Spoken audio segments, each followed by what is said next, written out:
2 years down the road. Right. Yeah, completely agree. All right, man, let's move it along. Quay Walker, linebacker.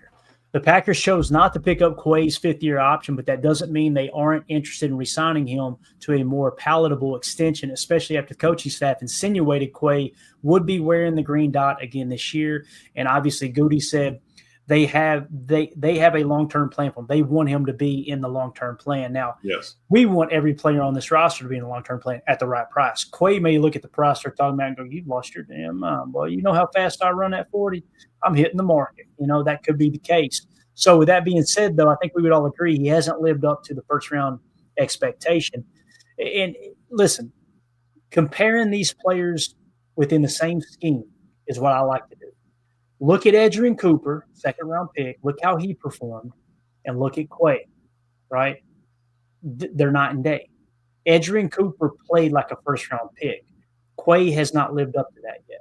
I think he's a dog. I think he's an athletic freak. I think when he gets to the ball carrier, he brings the thump, which I love. I think he can cover the seam in that Tampa 2 that Jeff Hafley liked to run a lot last year. Mm-hmm. However, read and recognition underneath, kind of slow to break to the underneath stuff, as where Edgerrin Cooper just plays like a demon. Javon Bullard plays like a demon in that regard. You get Javon Bullard covering vertical, he struggled immensely at that. And I know I'm comparing safety / slot corner to linebacker here, but this is just the point and an example of you put players in a position to do what they do well. Quay Walker in the mock, covering the seam in a Tampa 2, I put him up against anybody in the league. He's got the height. He's got the athleticism. He's got the situational awareness that he reads that pretty darn good, right? But everything underneath is like, it's just not a complete linebacker, in my opinion. Edgerrin Cooper does it all. We've seen him mug the A-gap, cover the deep third middle in a Tampa 2, break the pass up, hurt Christian Kirk on the same play. We've seen him pick passes off underneath. We've seen him attacking the flat. We've seen him blitz the whole 9 yards. So PFF grades for Quay, 52, 58, 57. I think this is who he is, Emilio. When you look at it, run defense grade 64, pass rush grade 65. If you remove the pass rush grade, it's probably going to drop significantly in the overall grade. So his defensive grade's already at 57.2, but his coverage was a 50.6. People are probably saying, Clayton, if he covers the seam so well, why is his cover grade so low? He's not covering the seam that often. I'm saying when they ask him to do it, that's what he does well. But this scheme wants you to really attack underneath on the curl flat combos, on the different route combinations underneath, the drive concepts where you got to know they're going to throw a shallow cross or a drag route right in front of my face in the 2, but I've got to have the awareness to know they're probably bringing a backside dig. So right. I got to bite on that enough, pass it off, and have the awareness and the quick reaction to get depth to cover the dig behind me too. Those are the things he struggles with. So it's more times than not, I guess what I'm trying to say, Emilio, that he's not covering the seam. That's just what he does well in coverage. Right. Yeah, they were talking about that on Move the Sticks, was taking the cheese. They're working the underneath, and it's something that you're going to want to kind of give to the offense if that's how you're setting up your defense. Give them those underneaths, and then if they're chipping away at you all game running that underneath play, and you bite on it that one time, that dig's coming in behind your ear, man, and they're gonna bust one on you, and that's where it's like that's where you catch yourself in a pickle. But I do think that, like you said, Quay can cover vertically if he needs to. He can make that decision. He can get north and south. I'm happy that he's been in, he's been in the leadership role at the mic there, calling the plays for multiple years now. I think that's going to play, an important role. He's already finishing the sentences for Hafley, all that stuff. So, I mean, I still like Quay a lot. I know he hasn't shown it PFF-wise and grade-wise. I think we can get a 65, 70 out of him, hopefully pretty consistently. But he's almost always out there. He's really the heartbeat of the defense, and having that speed in the middle is so key for the speed of a defense. Yeah, and I'm not to the point where I'm saying, hey, let's trade him. You know what I mean? That's not what I'm saying at all. We're kind of exploring, okay, is he going to really be back? Is the number going to match? I've seen something in the chat here. Well, let me hit this real quick. Not So Cool says, wait, Quay rejected the fifth-year option. No, the Packers chose not to pick it up. The player cannot reject the fifth-year option. It's in the CBA. They have to accept it. They can't say, no, I'm not playing under the fifth year. I mean, they can, but they're not going to play football, and the rights to that player is just going to carry over the next year to the same team. So that's why nobody has done it. But yeah, the Packers did not pick it up. I want to check on this Harrison Smith thing. Did you see that? Yeah. Let me see here. Harrison. Alan Gomes said Vikings just gave away Harrison Phillips. Quay is that's terrible GM. Was it Phillips? Harrison Phillips? Is that what it was? Yes. Sorry. Okay, I thought it was Smith. My bad. Harrison Phillips. Who's Phillips? Let's see who that is. Just trying to check real quick. This is good podcast over here. Boy. There we go. I couldn't find it, man. I don't understand how Tim runs the board so fast. Oh, I know it, dude. He's quick. I hate this trade. Minnesota hates it. The fans hate it, it looks like. The Vikings are sending veteran nose tackle Harrison Phillips to the Jets for a 26 sixth-round draft pick and a swap of 27s. So, yeah, that's another example of, do you value a sixth-round pick that much? Me no like you that. You know what I mean? So, thank you for the update there, Alan. You're the man, bub. All right, so with Quay, again, that's his PFF grades. When you look at the contract, let's see, 2025, $4.4 million. Obviously, the club declined the fifth-year option. And the reason they did, guys, is because with the fifth-year option, outside linebacker in a 34 defense, which is an edge rusher, they get grouped in with all linebackers. Their numbers are crazy, crazy higher than stack backers. So that drives that average up. That's why that number is at 14.7.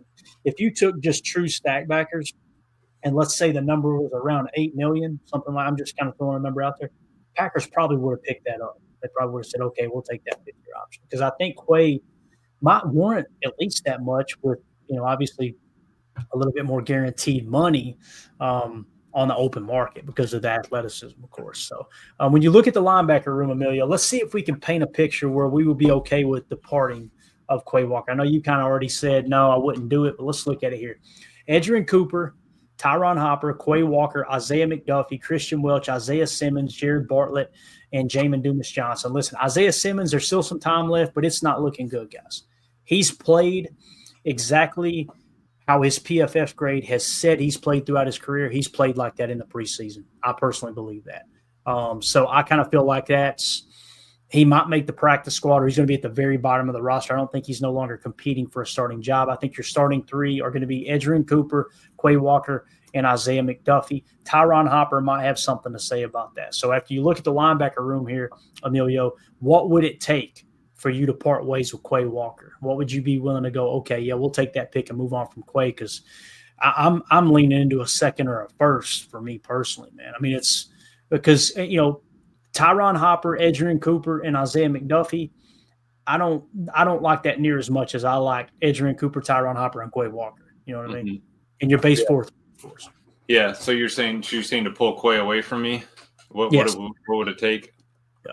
Again, I mean, we only got to see one start of both of them out there. Obviously, they played together. Obviously, they had reps together. One game started with both of them out there. And that was the playoff game. So, I forgot. I think it was Mike and Wes on their pod. They were talking. If it was back in the day, a couple years ago, 5, 6, 7 years ago, Tyron Hopper would be a starting linebacker. They would have drafted him and put him right in there. But we have Quay. It's kind of the long-term play of getting Hopper ready. Even if you get Quay another year or two, if you want to, set a 3-year deal or 4-year deal, and you can be out of it in 2, you get Hopper, another year or two. Make sure you can pay him if you like it. Good, we're on the move. But it's got to be, like you said. I've been at a second or a third this whole time, but then we go over this Vikings trade. Harrison Phillips goes for a sixth round pick and a 7th round swap. So we might be a little high on our guys, but I would rather be asking over MSRP for our players and getting it back, long term, rather than shelling them out for a little bit less just to get them off the team. I think the speed and what he brings outweighs the benefits of him not being here. And listen, Tyron Hopper, I know this is kind of recency bias. He played really, really well in the first 2 preseason games. He's grading out in the 80s now, and it's just 2 preseason games. I got you, but now is the time to, if he plays well again this week and he finishes camp healthy, now's the time to get his ass into the lineup to see what you got in this third-round pick. I'm not saying he should start over Quay, but he needs to be that third backer in our base 4-3. We need to see what we got in Tyron Hopper, and that'll help make a decision on how aggressive you want to be with the Quay Walker extension, because that might be the combo we're looking for in our nickel 4-2-5, Emilio. It might be Edgerrin Cooper and Tyron Hopper might be the two guys you want in that nickel 4-2-5. I just feel like Tyron Hopper is starting to show enough now to where now's the time. Let's put more on his plate. And you see last year, he only played 18 snaps, right? But, of course, he was banged up. This preseason, he's played a ton of snaps, and he's looked the part. And I know people, it's just preseason, it's backups. It's not backups, guys. Like, that, people were saying that about our offense last week. Man, this offense played like garbage against backups. No, our offense that we put out there this week, overall, what was it, 28 inactive Packers that were healthy scratches that we said we're not playing our starters. That was our second-team offense, second-team defense going up against the starters of the Colts. So just want to put that out there. There's a lot of misinformation out there about that just cracked me up. So, and Richardson was out in the second quarter. Jonathan Taylor was out there. I saw him get a run or two. So, I mean, it's not – so, again, I want to keep Quay this year. I think it's worth it to let him play it out. That's another one that if you don't get an extension done, he hits the market and someone outbids you. Think of these are piling up now, Emilio. Rasheed Walker, Quay Walker, Romeo Dobbs. Those three right there going to get you a ton of comp picks back. Christian Watson. Comp picks. Yeah, and I hope they do get something done with Watson once he proves that the knee's good to go. We'll have to go back through the draft picks like we did. What was it last year when we went back through the previous years, seeing if they were still on there? I like that. We need to go back through and check on that at the end of this year. I've already been kind of going back through our draft board from this past draft and the quarterbacks that are looking really good in preseason, and the ones that we didn't like here in the past, like Anthony Richardson. I caught a lot of hell because I was like, I don't see it with Anthony Richardson. He's not playing much football. To me, he couldn't hit a bull in the ass with a mop with his accuracy. And this is the way I remember presenting it on this particular show. When I did that quarterback breakdown, he was high on our draft board, but I make it very clear, our draft board is not a reflection of my personal opinion. That's people, professionals across the industry that I compile all the information, put it in, and that's how we come up with our draft board.